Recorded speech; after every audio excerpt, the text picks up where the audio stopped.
Hello everyone. So welcome to the channel of RD Automation Learning. So today we are going to see few tips and tricks about how you should create your resume, how you should create your CV. Especially if you are a fresher, if you are looking for a job for the very first time, and this is the time when you are looking to kickstart your career. So it is very important that your resume should be crisp, it should be short, and it should also cover essential information, right? So many of the times I have observed a very few common things which should be eliminated from resume, which should not be present in the CV, but still they are. So let us see into the details of how a resume should be for a fresher perspective. And here is a checklist also that we have created. And please ensure that you bind to this checklist. And if there are any other points that are coming to your mind, just to ensure that the resume should be also following this kind of point or this kind of checklist point, then please feel free to put down in the comment section of this video. Second thing, if you're watching this video for the very first time, please do like, share, and subscribe our channel. Right. So now let us go into the details how a resume should be. Right. And this is for the fresher perspective. So we will also come from the experienced perspective. Right. So here are key points. See, for a fresher, 2-page resumes is a big no. Right. You should not never ever you should create a resume with 2 pages if you are a fresher. If you are holding some experience, then it is a different aspect, right? But if you're a fresher, then it's a big no. Name of the resume file cannot be resume file v1 version 1 bracket 1 and all those things, right? You have to rename the file to your name underscore resume. So you have to use underscore. Don't use space. Don't use white space. You have to avoid using space characters or any other characters like dollar, currency based characters or numeric based numbers. All those things you have to avoid. When you convert it to PDF, make sure there is no extra page. It has to be 1 page, right? Many times when we convert our resume from Word document to PDF, we might be using many online sites available. So there are white space that has been coming up after the completion of the resume. So we have to avoid those things. We have to do a proper formatting of our resume. We have to keep bold points wherever it is necessary. We have to keep bullet points, and it needs to be aligned, and those needs to be consistent. It should not happen that somewhere you are using arrows, somewhere you're using dots, somewhere you are using some other characters. So it should be consistent. Reference on request is a very good practice. No need to mention unless asked for it, right? Like it's my uncle's this thing, my aunt's this thing, my father's this thing. No one is interested on all those things, but it is reference on request is a very good phrase. Right now, very essential is to keep a keywords related thing, right? You have to be very smart about how you are preparing on the data perspective, right?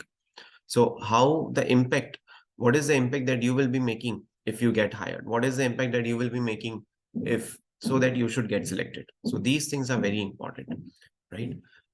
And then nobody is interested in understanding your job description, right? Like what current job if you are doing, or what you have done in your internship, your projects in the college on a very high level, crisp, in a summary way, you have to explain, right? Then you have to categorize your work into which were your X projects, which were your X industries, right? So that is very important, work area like that. Okay.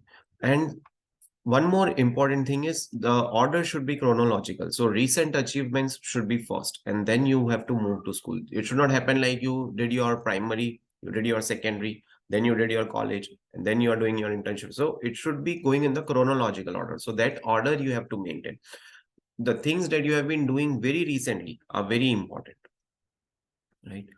Then do you want to mention your parents' name and your residential address? Ask yourself. See, these things are not at all important. Even your hobbies are not at all important, right? Until unless someone is asking you in the last HR round, what do you do in your free time, or what do you do on weekends? Something like that question comes, so you have to answer. But until unless it has not been asked, avoid putting all those irrelevant informations in your resume.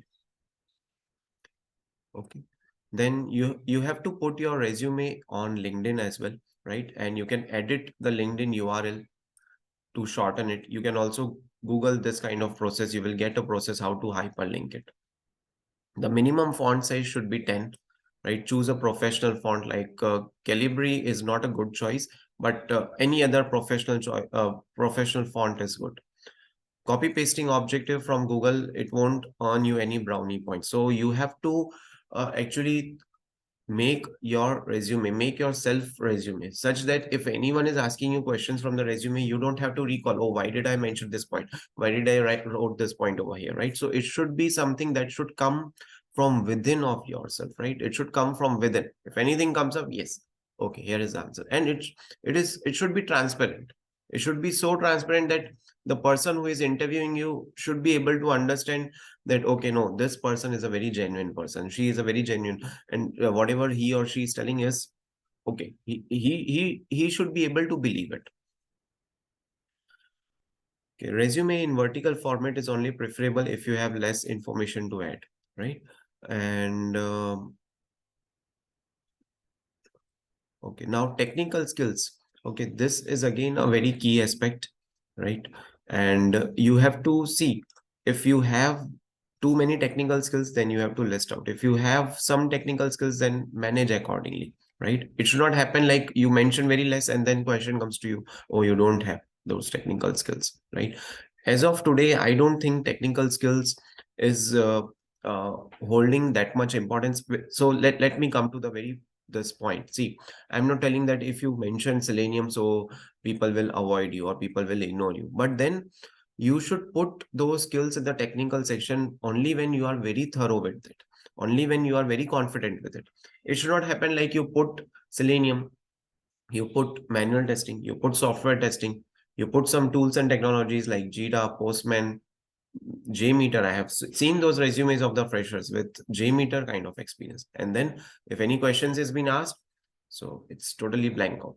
So those things should not happen. You have to make sure that your resume should turn out to be a very positive, should leave out a very positive impression on the interviewer. Okay. So you have to mention very relevant, many very tangible stuff, right? You don't have to use very loud colors like red, orange, etc. until unless any company tells you so, right? So these are few of the very high level aspects that you should take care in your resume, especially if you're a fresher, because whenever you are a fresher, so there are very less people who are assisting or helping you out. And until unless uh, you don't give up on applying on some other companies, some multiple companies, there are very few recruiters who will come and approach you. So this will be a learning experience to you. But if you see this video, you will come to know, okay, where I might be making mistake. There might be some of the resumes who are too good, but they might not be following one or two points which are mentioned very right, and then their resume might not get shortlisted, or vice versa, right? So please make sure that you take care of these things in your resume. It is very important because resume leaves the first and last impression on the recruiter. If your resume gets shortlisted, right, if your resume gets selected, then only you would be able to get an interview round. Otherwise, all your preparation will go in vain. So it is very important that you make your resume very thoroughly, and it should be up to the point, short, clear. Everything should, especially the projects, those should be in the nutshell, right? That is also very important. Second and the foremost thing is, see,